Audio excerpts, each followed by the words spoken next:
বাবুই চলে যাবার পর টুনি তার বাচ্চাদের আসন্ন বিপদের কথা ভেবে চমকে ওঠে।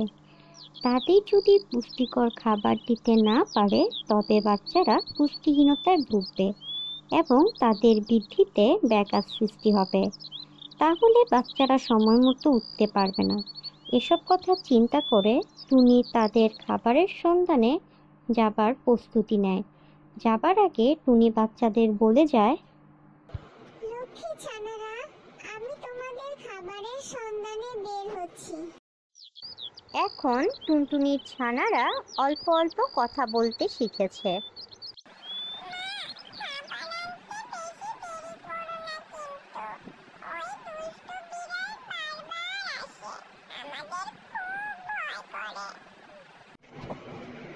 মা, তাড়াতাড়ি চলে আসবো। তোমাদের একা রেখে যেতে আমারও ভয় করে বাবারা, কিন্তু তোমাদের খাবারের ব্যবস্থা তো করতে হবে। তোমরা সাবধানে থেকো। মা, তাড়াতাড়ি চলে আসবো। এই বলে টুনি খাবারের সন্ধানে বের হয়ে যায়।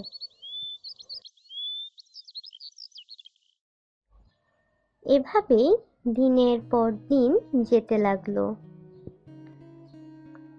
এভাবেই বিড়ালটি রোজ আসে। রোজ টুনটুনি তাকে প্রণাম করে আর মহারানী বলে সম্বোধন করে, আর বিড়ালটিও খুশি মনে চলে যায়।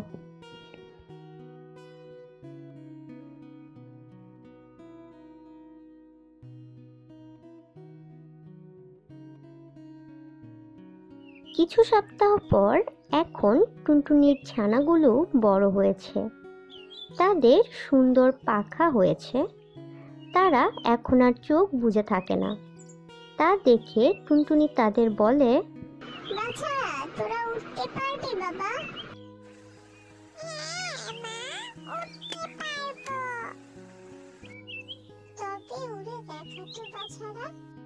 ছানারা তখনই তার মাকে উড়ে গিয়ে দেখালো। ছানাদের উঠতে দেখে টুনটুনি বেজায় খুশি। টুনটুনি তখন হেসে বলল, এখন দুষ্ট বিড়াল আসুক দেখি।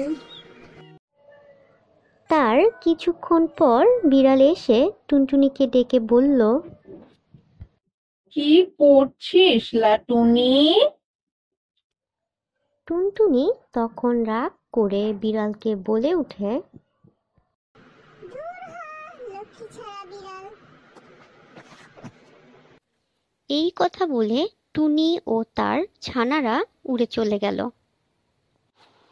দুষ্ট বিড়াল তখন লাফিয়ে টুনি ও তার বাচ্চাদের ধরতে গেল, কিন্তু সে টুনিকে ধরতে পারল না। তার ছানাদেরও খাওয়া হলো না। তাই সে রাগান্বিত হয়ে মাটিতে আঁচড় কেটে রাগে গজগজ করতে করতে সেই জায়গা থেকে চলে গেল।